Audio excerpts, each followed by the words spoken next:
Welcome to Apostolic Faith Church Kapsabet, a center of transformation and excellence. We are located at Kapsabet CBD opposite Equity Bank, Socom Plaza. Welcome all.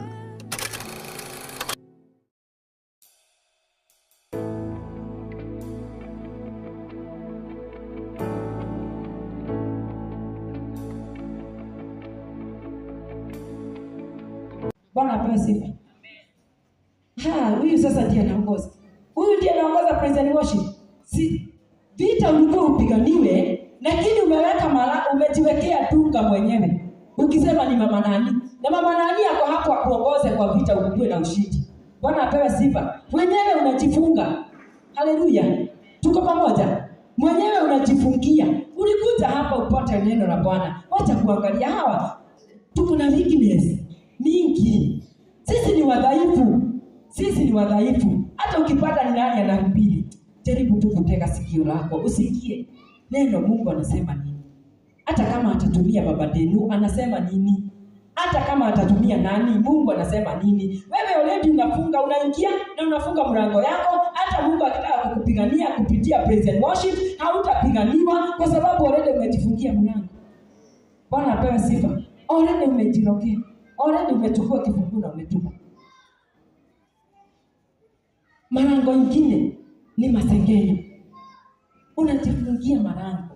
Unajifungia wewe mwenyewe, umejifungia. Sijui ni malango gani wewe mwenyewe umejifungia. Sijui ni malango gani ambayo shetani ameweka walinzi wa kuharibie. Sijui hiyo yote, lakini kitu ambacho kiko ni ya kwamba uko mahali pale utokee ukiwa mshindi. Uko mahali pale ukuwe mshindi kwa sababu Mungu atakupigania. Haijalishi ni wazee 20 na wangapi watawekwa, hata kama wakiwekwa 50. Mradi umetambua kuna walinzi ambao huwa wanakaa katika malango, wewe utakuwa mshindi. Wewe utawaangusha. Ukisoma ile Ezekiel kuendelea chini, utaona na alipotabiri akiwaangamiza, akiwatemea, kuna wenye walikufa. Ukisoma hiyo Ezekiel 11, kuna wenye walikufa.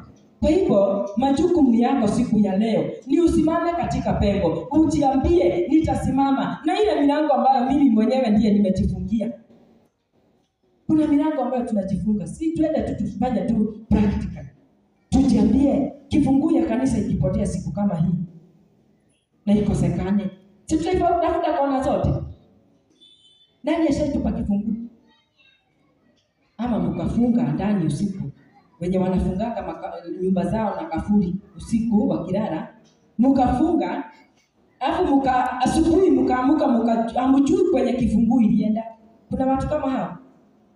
Si mlifanya juu chini kutafuta hiyo kifungu, mpaka mapiro na nini na mpaka mnazitaka kwenye haziko. Haleluya. Unajiuliza, chini ya mattress kifungu nani alipeleka? Nani atafutaka mpaka chini ya mattress? Kwa sababu gani? Mlango lazima ifunguke twende. Ndio unaona wanang'ang'ana, tunatafuta. Mkisemanga ni nani? Ni Joki alikuwa na kifungu. Joki anasema si Joki, ni Nyambu. Nyambu anasema hapana, mtu wa mwisho alikuwa ni LC. Sasa problem inakuanga hivi. Kuzungushana. Mradi kitu gani ipatikane? Kifungu, mlango ifunguliwe. Wewe unatakikana uchukue jukumu lolote. Jambo lolote ambalo unaweza kufanya. Ili sijui utaenda gharama ya aina gani upate kifungu ya kufungua kwako. Bwana apewe sifa. Upate nguvu ya kuondoa hawa walinda lango ambao wanakuzuia. Sijui utafanya nini, lakini Mungu atakuongoza. Mungu atakuelekeza kwa sababu malango imewekwa. Kuna watu wamewekewa malango katika jamii zao. Kuna watu wako kwa maofisi, hakunanga promotion. Kwa sababu kuna mtu alienda pale, akaweka walinzi. Anajua wewe ukienda tu kwa zile ofisi utafaulu na utaenda.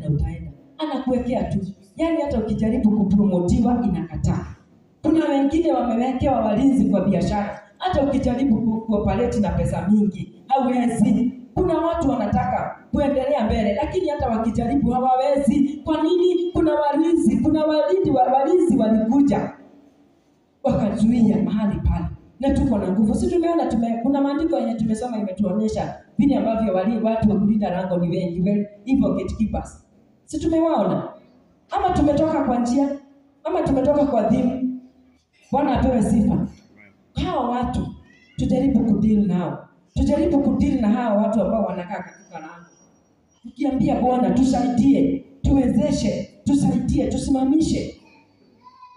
Kuna watu ambao wanatakikana kusimama katika pengo. Wewe ndiye malango ya kwako. Linda kwako. Linda jamii yako. Linda kila kitu ambacho ni chako. Kizuie. Shetani asije akaingilia kati. Bwana apewe sifa. Ukijua wewe ndiye malango, wewe utazuia. Hautaona vitu zikiharibika kwako na umesimama. Hautaona ati watoto wako wanaenda. Na niwaambie, sisi wazazi, hakuna mahali ambapo shetani ako na nguvu ya kuguza jamii zetu. Sisi ndio malango ya watoto wetu. Haleluya. Sisi ndio malango.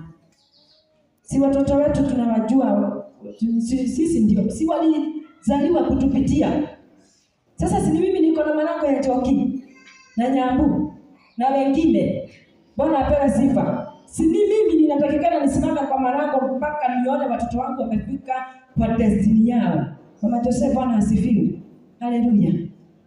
Ainuliwe Mwokozi. Wewe ndiye uko na malango ya watoto wako. Bwana apewe sifa. Watoto shetani hakujua ukibeba mimba, hakujua hata ukimuzaa. Anawajua wakati wanaenda university. Shetani anajua mtoto wako wakati ambapo anaenda university. Tusikuruhusu. Bwana apewe sifa. Tusiruhusu shetani wakati ambapo ulikuwa unafanya ile kupitia hali ya ile tunaijua. Hapo. Wakati ambapo unamlea hapo. Wakati ambapo amefika kitu ambacho mtoto anaweza kukusaidia kumwambia niletee kikombe, hapo analeta na maji. Hapo ndio shetani anatakanga kukuatia malango yake. Yeye ndiye anakucontrol. Yeye ndiye anamuonyesha hii. Yeye ndiye anamuonyesha huku na huku. Tusikubali. Sisi ndiye malango ya watoto wetu. Bwana apewe sifa. Ukisema mtoto wako atafaulu, lazima atafaulu. Ukisema mtoto wako akimaliza shule lazima atapata kazi. Ukisema mtoto wako lazima akafanya kitu yenye unataka, lazima afanye. Bwana apewe sifa. Kwa sababu wewe ndiye malango ya mtoto wako. Wewe ndiye malango ya kazi yako. Bwana apewe sifa. Kwa nini shetani hakukuja kufungua hiyo kazi kabla? Hautaenda kufungua. Ndio akuje asimame hapa na alete walinzi.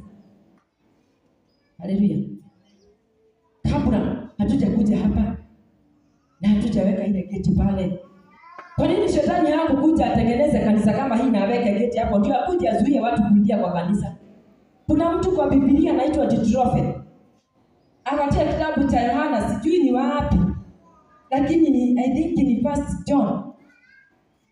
Ambao huyo mtu kazi yake ni kusimama katika malango. Si mtu mwenye ako na nini alijaribu kunisaidia. Usikuwe kama Didrofe kwa kanisa. Kazi yako ni kusimama kwa mlango hivi. Hauko huku. Kazi ni kusimama, kuzuia wale wanaingia na kuzuia wale ambao wako ndani watoke. Didrofe tatu pale, I think ni First John hapo. Acha nione tu, I think tutaiona. Kimalizia.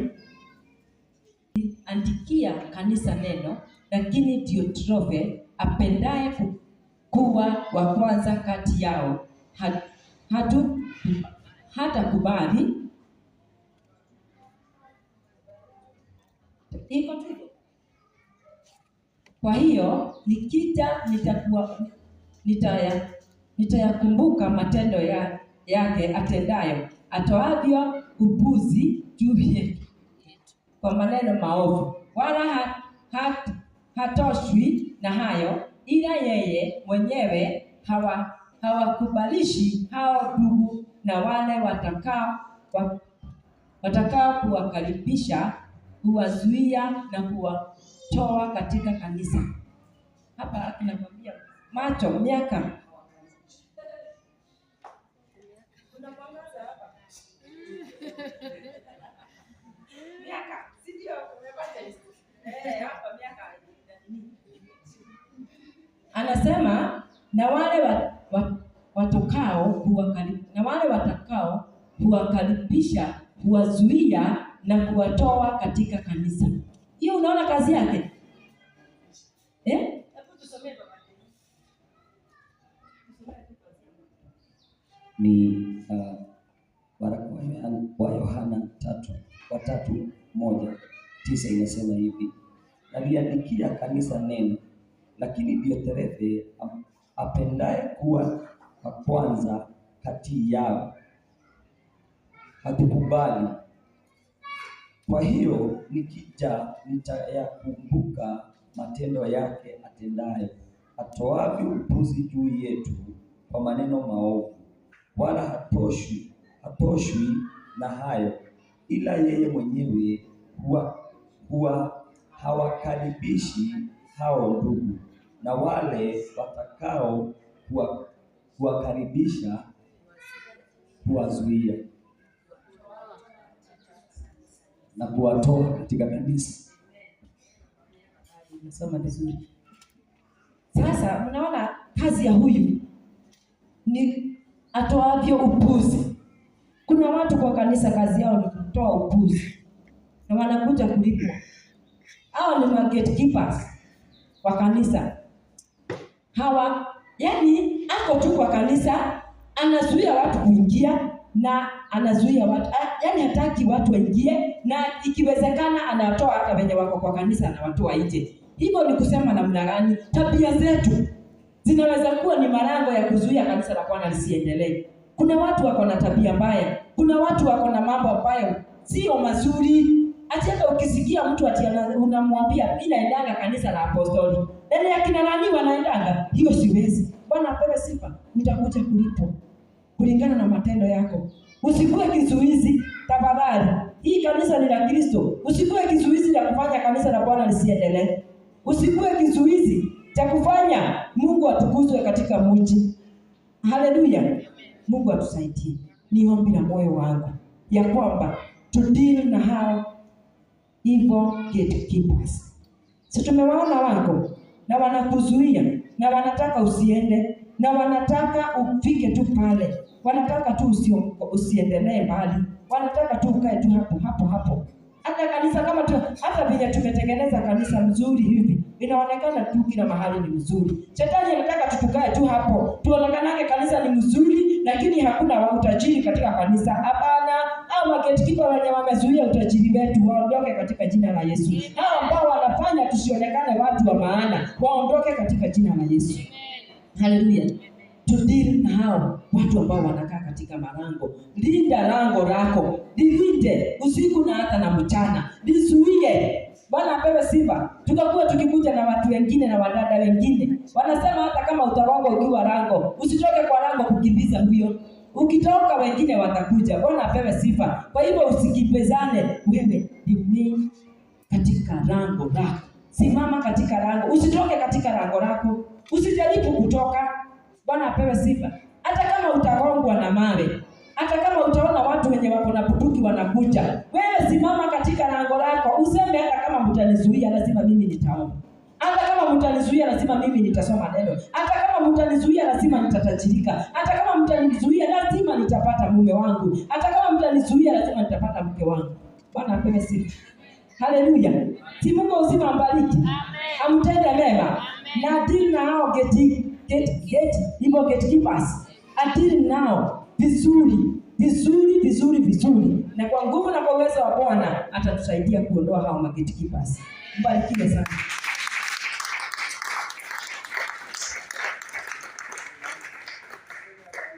Abarikiwe.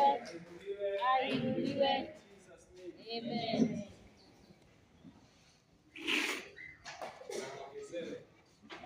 Si useme naongezewe. Aongezewe. Amen. Evil gatekeepers. Ni vizuri kuja kanisani. Last week on Sunday ndio nilikuwa naenda Kakamega na nikaambia Pastor Paul sitapiga maombi asubuhi. Lakini nilipopiga simu Kakamega nikaambia masaa ambao wao huenda kanisani, nili make a decision sitaenda mapema. So I came here. Nilipofika pale sikuwa na funguo because sikuwa nje. So nilitarajia nitapata nani? Baba Dinu. But nikafika before some minutes before 6 in the morning. nikapata tu mlinzi yuko, lakini gate ya kanisa main imefungwa. So I had to pray for over 30 minutes outside. So nilikuwa najiuliza, si ningekuwa nafungua tu saa hizi nilikuwa nimelala, nimepiga magoti. Bwana Yesu asifiwe. Lakini kwa sababu ya kukosa ufunguo nikawa nimezuiliwa. Bwana Yesu asifiwe. So in short, kile ambacho tunafundishwa hapa ni ya kwamba ndoa yako inaweza kuwa na evil gatekeepers. Wewe kwa roho yako unataka ndoa iwe nzuri, lakini wao wanasema wewe hautawahi kuwa na ndoa. Wewe ni mfanyabiashara mkubwa ambao Mungu anataka kupeleka kwa mataifa, lakini kuna gatekeepers ambao wanasema hapa hauondoki, hapa haupenyi. Bwana Yesu asifiwe. So leo nataka nikuombee. I expected her to pray, but naamini kwamba Mungu angependa tuiombe this way. Bwana Yesu asifiwe. You will confess. Tunaenda kuwataja, kuwanenea ya kwamba they will never again speak over our life. Bwana Yesu asifiwe. Tunashikana. You see, wakati unataka breakthrough na haupati, ni kumaanisha kwamba kuna kile kinazuia. Na unajua ulimwengu wa rohoni ndio unatawala ulimwengu wa kiasilia. So ukiona wewe ni maskini, huo maskini already umeanza wapi? Ulimwengu wa rohoni. Bwana Yesu asifiwe.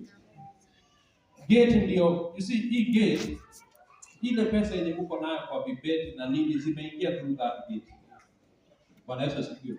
Na pia vitu kama bangi zinaweza ingilia kwa gate. Maovu na mazuri yote inaingilia wapi? Kwa gate. So inategemea wewe umekubali nini kiingie kwa gate ya maisha yako. Bwana Yesu asifiwe. Na I want us to pray. Nataka tusimamishe every gatekeeper ambaye anazuia usiingie to your destiny. We want to speak them now. We want to speak against them now in Jesus name. Tunaelewana? Nani hataki breakthrough in life? Everyone needs or requires a breakthrough. Kila mmoja anataka ushindi katika maisha. Nataka tusimame juu. Kwa dakika chache you pray, but nataka I will wapeleka kwa confession because tunaamini ya kwamba maneno yetu yamebeba nguvu. Biblia inasema Mungu kwa maneno aliumba na kile ambacho tunaona kikaumbika. So you can speak a word ambayo itasimamisha kila walinzi wa giza katika maisha yako. Bwana Yesu asifiwe. Are we ready?